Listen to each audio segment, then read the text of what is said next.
Hi everyone again. Hi. This is the second episode of Loud and Anxious. Murat, are you excited for the second episode? Yes, I'm quite excited. Yeah, actually, we received a really nice comment for the first one.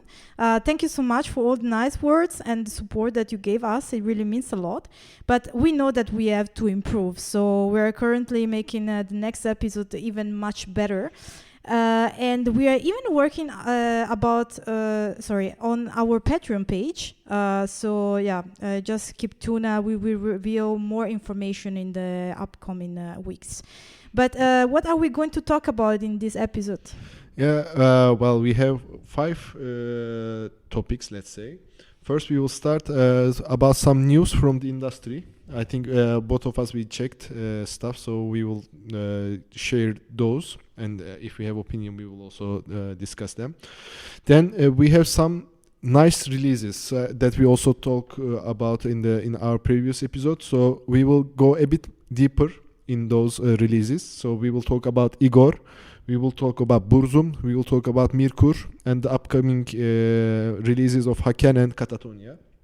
Then we have a new section which is called Deep Metal Secret State, and in this section we will talk about very incredibly serious metal topics.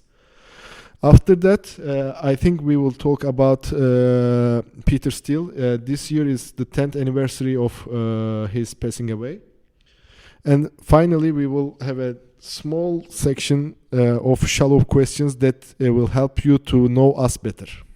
Yeah, exactly. So let's get started. But first, just a quick check-in. How are you doing, Murat? I'm fine. I'm fine. Well, we are doing our best to keep our mental and physical health in place. Yeah, exactly.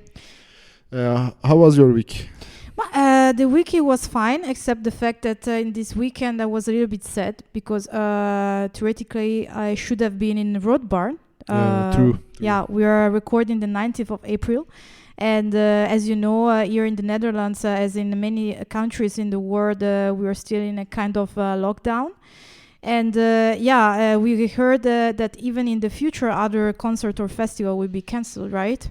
Yeah, this is one of the first topic that we can share to our listeners in the news section. So mainly in many Western European countries, mainly in Germany, all the biggest metal festival will be shut down for this year, I guess. Yeah, I actually read 3 days ago that Wacken put the official statement in the website that they will cancel this edition.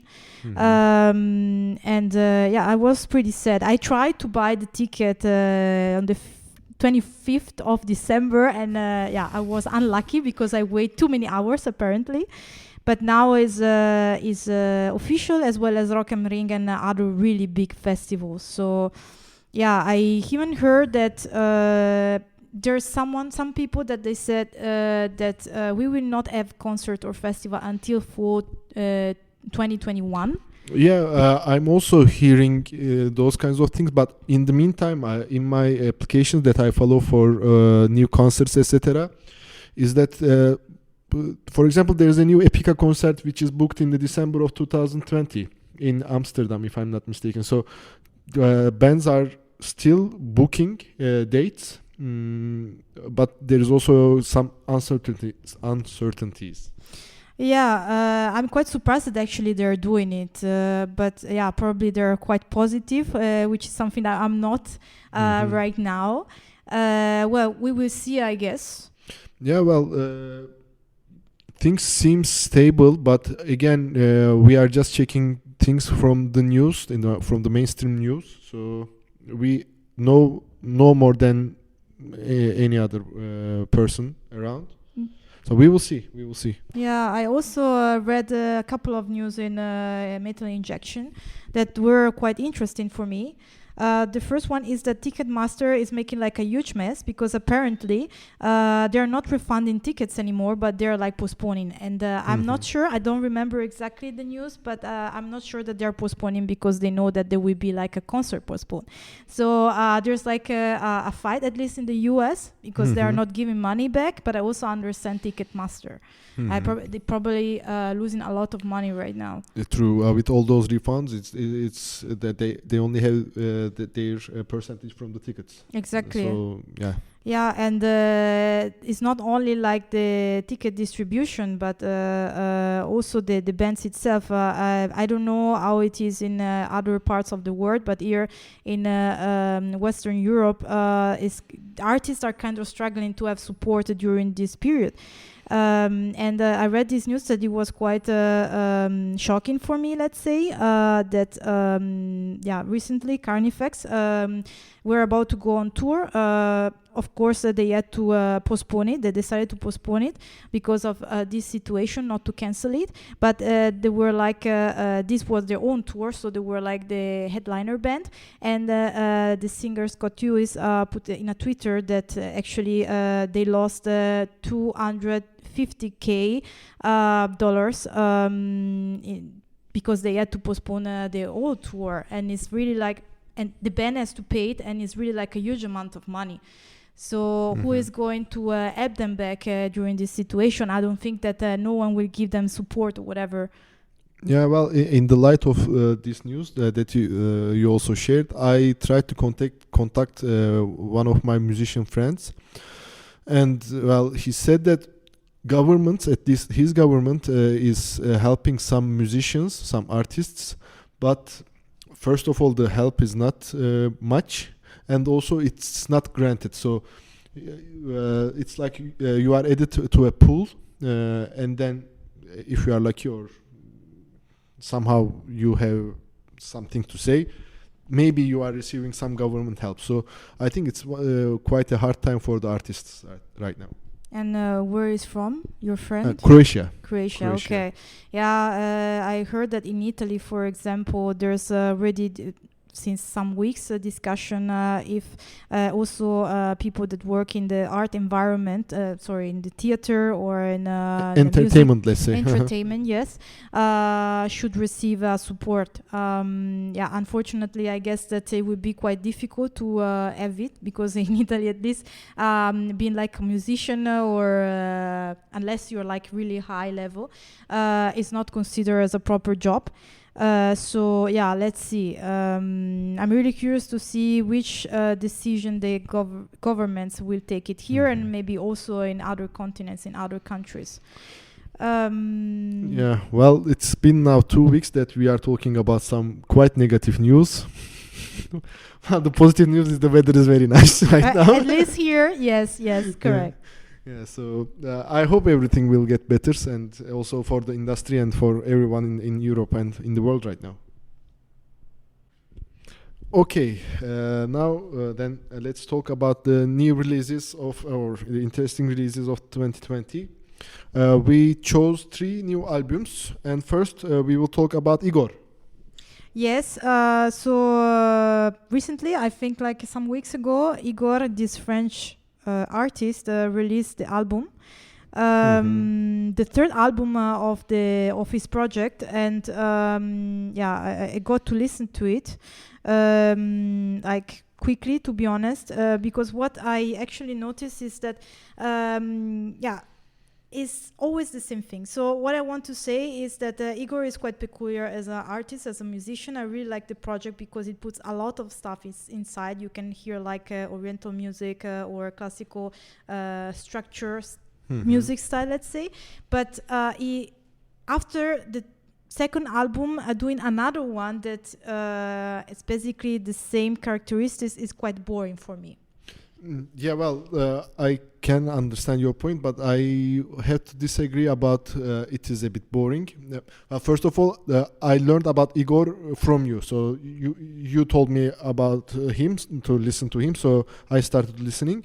And for this album, when I listened it for our podcast, first of all, the addition of Middle Eastern instruments were amazing for me. I'm from Middle East. Okay. And for me, kanun is a Middle Eastern instrument that you can hear in this album quite a lot.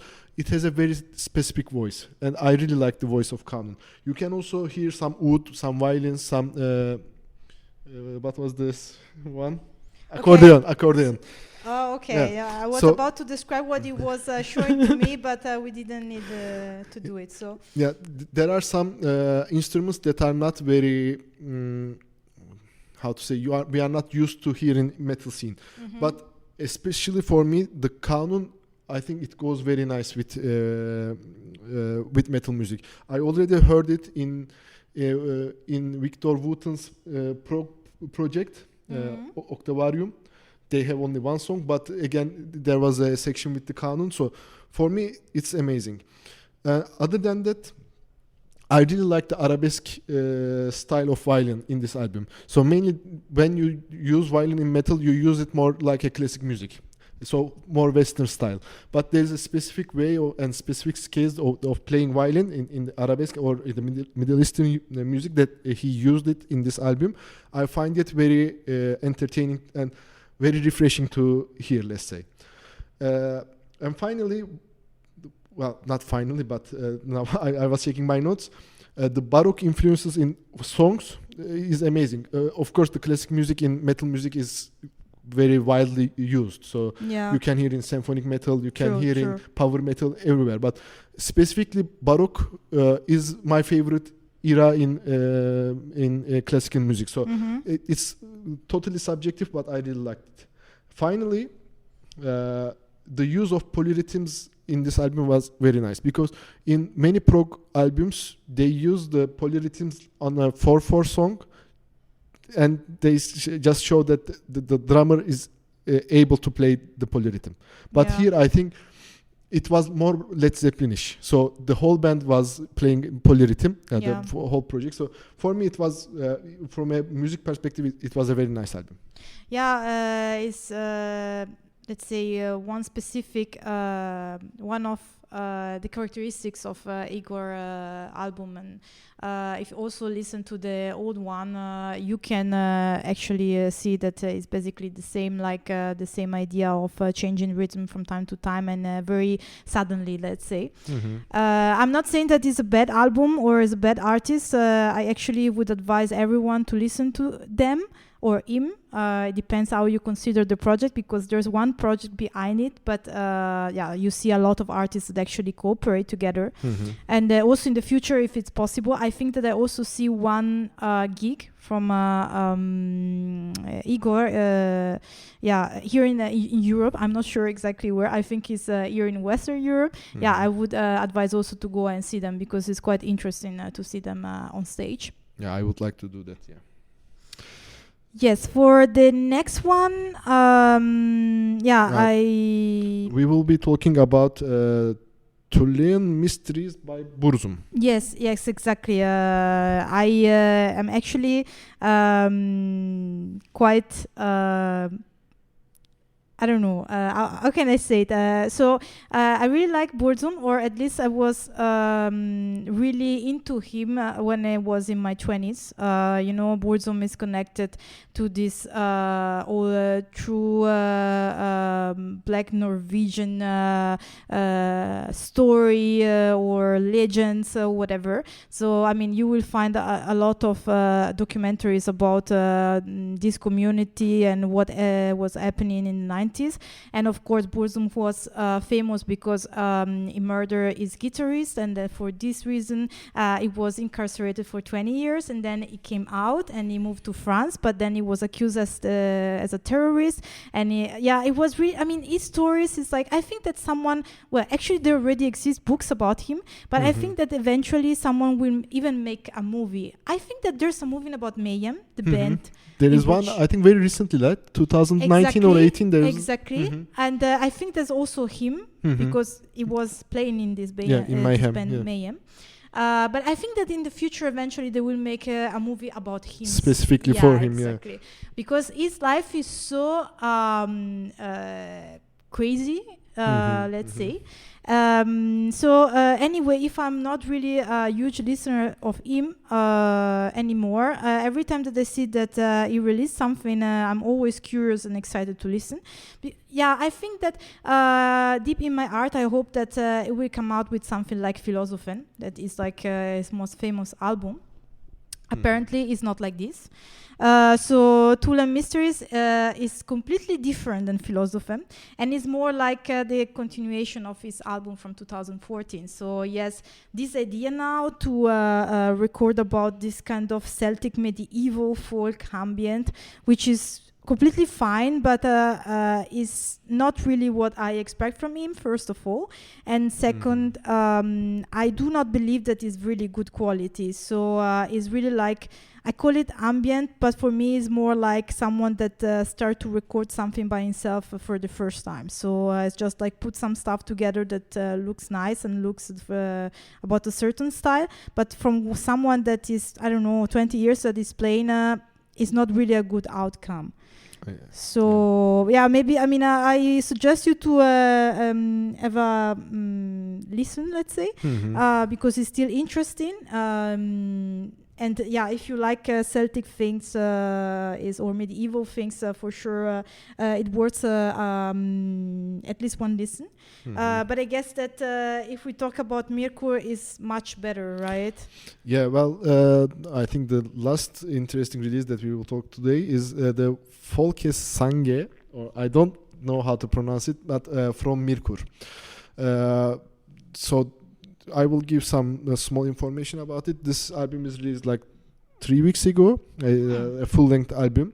It's the first full-length album since the birth of her son. Oh, okay. Yeah, Otto. The last time I saw him live, last year in Fortarak in Nijmegen, she was already quite pregnant. Really? Yeah, she performed under the sun with a huge belly. I think it was a really nice experience. I was amazed to see her. I'm always amazed to see her, to be honest. But yeah, about this album, it is not a metal album, first of all. The Mirkur here, she used, I think, lots of folklore from Scandinavia, from mainly, well, she's Danish, so from Denmark, I would say. I checked, there are 12 songs, 8 of them are Danish, 2 of them are instrumental, and 2 of them are in English. So for me, I didn't understand the lyrics, but the first time I listened to the album, the first song is just amazing, and it already brought some tears in my eye. I really like her voice, and well, I know that she has a special place in for me in my mind and in my heart, but I think this album is worth to listen by the strongest metalheads too. So well, she used, and she has songs, black metal songs. This one is an acoustic album. She used lots of different classical Scandinavian instruments, and she has this way of singing also. When you hear it, you will know what I want to say. So I think it's a mesmerizing album. Very nice to listen, incredibly soothing, and it gives you a peaceful feeling in all your mind and body. Okay, yeah, well, I will give a try also. I like to listen to relaxing stuff from time to time. Yeah, I'm not really a huge fan of this kind of music, but I'm open to everything, and I think this is what actually bring us together, because normally metal is made by people that are open-minded to listen to new things. It doesn't matter if it's just like pure death or pure black. And especially for us, I mean, we are really interested to listen to like new sonorities, and there's luckily there's coming a lot of good projects in the future. For example. Yeah, well, I'm very excited that in like 5 days we will be listening to the new full-length album of Catatonia. Okay. They already released 2 singles. For me, the first release, I didn't like it too much. I think it had so much electronic involvement inside of it, and I'm not a huge fan of electronica. It's good that they are trying new stuff, but we will see. But the second single was amazing. I really like it. There is a visible change in their sound. So this dark and melancholic sound is, for me at least, for the second single, it evolved more into a more aggressive sound, I would say. Okay. So I'm very excited and curious to hear the new Catatonia album. So in 5 days, the 24th of April, we will be able to listen to it. Yeah, so in the future for sure we will make a review, right? Yes. I think this album would worth to listen and to review it. For me, Catatonia is a very special band. I had the chance to see them 5 times. I only could see them once. 3 times in Turkey. I had several injuries with my feet, with my arm, etc., and I missed them. And last year I saw them again in Fortarak, and this year I was going to see them in Prognosis. That is cancelled, postponed. of course, because of Corona. Yeah, you're not luck. No, with it's them, in no. your destiny, I guess, that you cannot see them live. And this time in Prognosis, it was a fan voted playlist.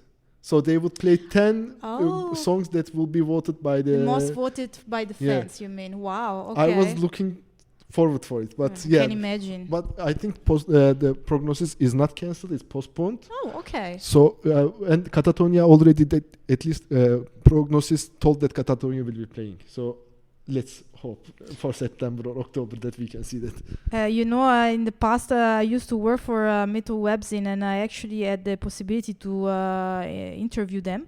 But let's stick to the plan because we're getting a little bit longer. Yeah. So any other news? Yeah, and Haken just released a new single from their album that will come in the 5th of June. Extremely technical, quite strong and powerful song. For me, I listened 5 times or 7 times. Well, for hardcore fans, they will really enjoy it, in my opinion. Okay. Yeah. Now I have the pleasure to introduce our new section. It's called Deep Metal Secret States. And as Moore introduced at the beginning, we will discuss serious metal topics. So, let's be ready, because the first topic is the most metal beverage. So, for you, Murat, what is it? Yeah, well, for me, it is quite sadly, it is now whiskey. It used to be beer. Yeah, I would say beer, actually. Mm-hmm. Yeah, well, that's why I said sadly. I'm a huge beer fan. So I like drinking beer. I like drinking, cheap beer and very expensive beers. So for me, it doesn't matter. I want Whichsoever, to, yeah. I drink beer, and in the festivals I like to drink beer. But now we are in the middle of the country, which lots of microbreweries, and now to me, beer become the hipster drink. Okay. Well, it's true. There's this fashion trend, let's call it like this, but I cannot imagine a metal festival without beers, and beers everywhere. So, whiskey, it can be also considered, but the most metal beverage, like the one that cannot miss anywhere, is still beer for me. Yeah, I agree. So in a metal festival, you need beer and you need beer stands, and that is true, but beer has grown metal, sadly. So it's not only specific to metal now. It's now. It used to be for example, vodka is a clubber drink. So if you go clubbing, you drink vodka. Okay. If you go to a rock bar, you used to drink beer. Now they are making beer festivals with techno music in the background. Yeah, it's true. That gives me a heartache. Sometimes I want to die because of this.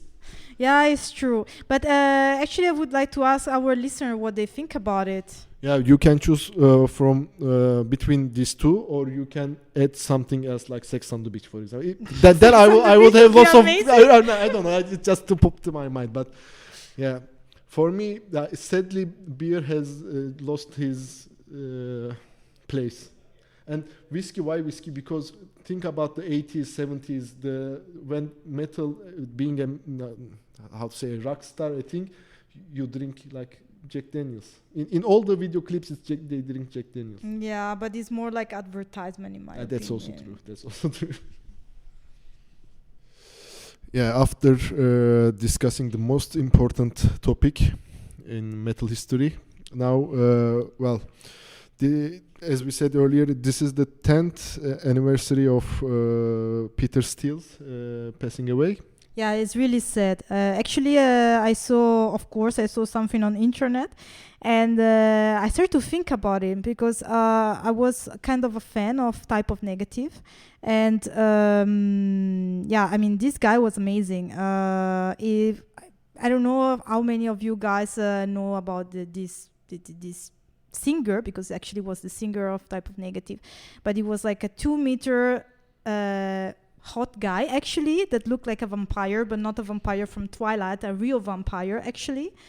A bodybuilder vampire. Yeah, it was super huge, and it looked like really scary, but apparently it was considered hot even like from ladies that didn't listen to metal. So I saw him in a video clip in YouTube. It was in a talk show like Oprah, for example. I'm not really sure which was it, because I'm not really into TV program from the US, and the girls there were getting crazy because it was apparently so hot, and normally it doesn't happen with girls that are not into God or into dark music or culture.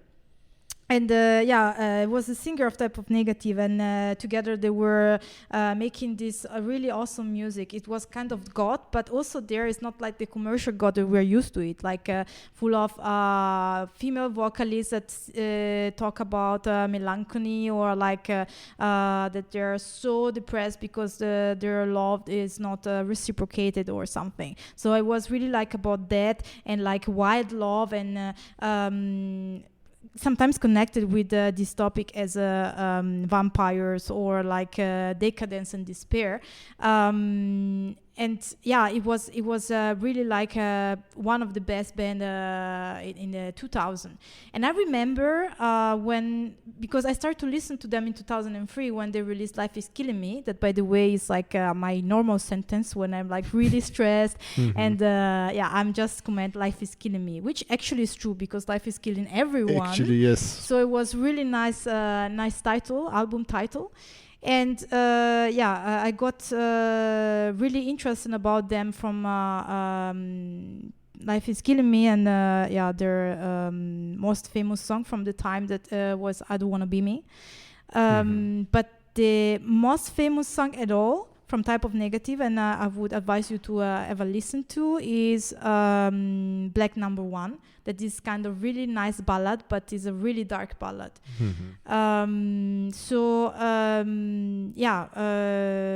It's kind of sad, especially because I never got the chance to see them on stage, because when I was old enough to go and see them some years before Peter died, because of I said it heart attack, but it's something a little bit different. I don't remember the term, sorry guys. But this guy, it was completely fucked up. He was taking cocaine since he was 35, and he was drinking so much, and there's the legend that every night he had like multiple women and orgies all the time. So we don't really know what is true and what's not, because also like in metal there's so many legends. But it's a pity that I never had the chance to see them, and then after Type of Negative split. So it sounds like Peter meant a lot for you. Well, Type of Negative is quite a famous doom band from the late 90s, early 2000s. So if you are into those kind of music, check it out. It's quite dark, it's quite gothic, as Serena told, so check them.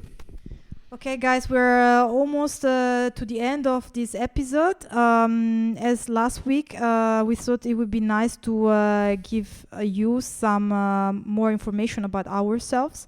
We make it in a more fun way, so we wrote some questions that we want to give to each other. So I will start. So Murat, would you prefer to meet your favorite musician in a musical context, let's say when they're playing on stage, or in real life at the supermarket, for example? I would go with the in real life. I would like to see them in the supermarket or in a bar or something. I would prefer that. Okay, so your first question is coming, Serena. Open air concert or indoor concert?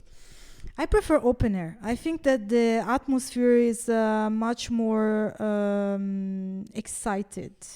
Okay.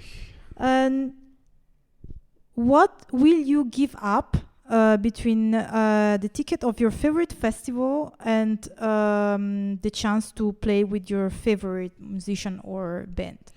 I would totally give up a ticket to be able to play with my favorite bands. Why?